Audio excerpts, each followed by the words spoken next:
New York City has the biggest secret they're not keeping from you. They are the worst landlords in the country. Here's how. You are tuning in to the Morning Fix. You're tuning into the Morning Fix. Get up and grab your fix. Grab your fix. My name is Macho. I'm the host of the Morning Fix live radio show. I stream daily from 10 a.m. to 12 p.m. Eastern, and we cover politics, culture, and relationships. We cover a wide spectrum of things so we can have the conversation that are most polarized in today's society. So instead of it staying polarized, let's normalize the conversation to work through some hard, difficult topics so that we're not at odds with each other and we could just learn where to build bridges, where to tear them down and say, you go your way, I go mine. And that's that. Agree to disagree. That's the whole method of this channel. I'd love to share with everyone what her apartment looks like.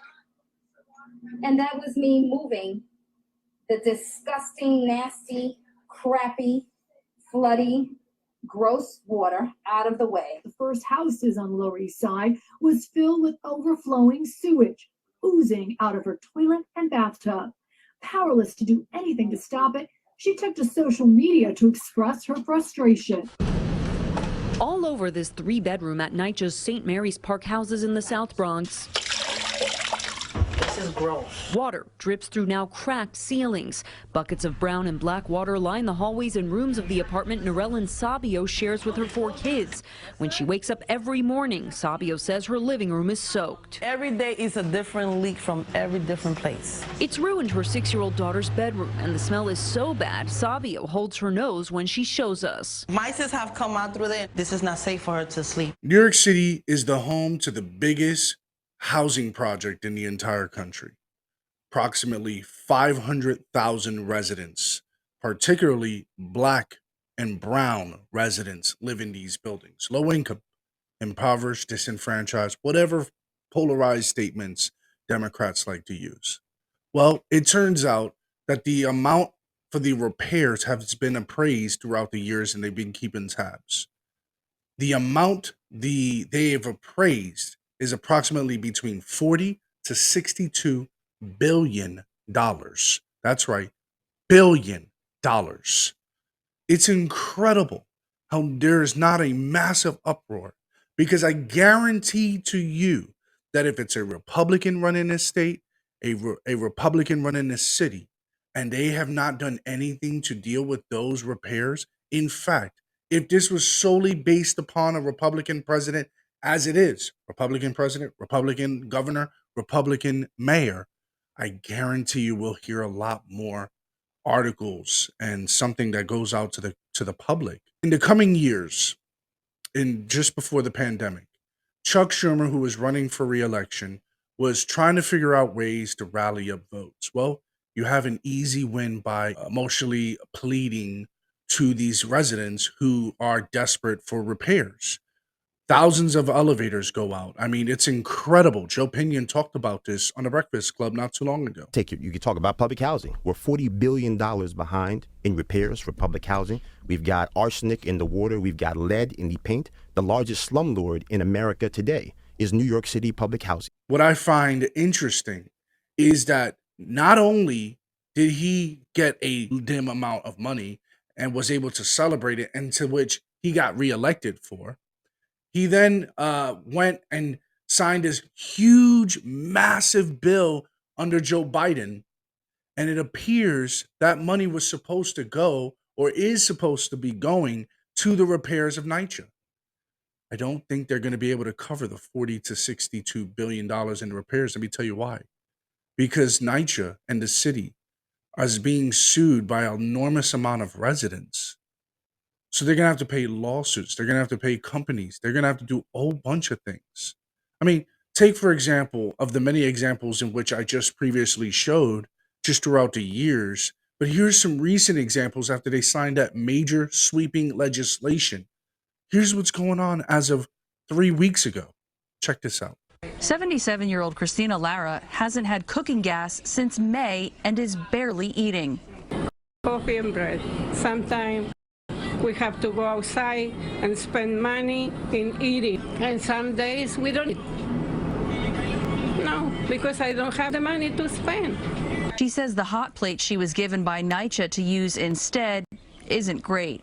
She was given a hot plate by NYCHA. I want to ask everyone out there, if you're paying X amount of money for rent every month, would that be satisfying for you?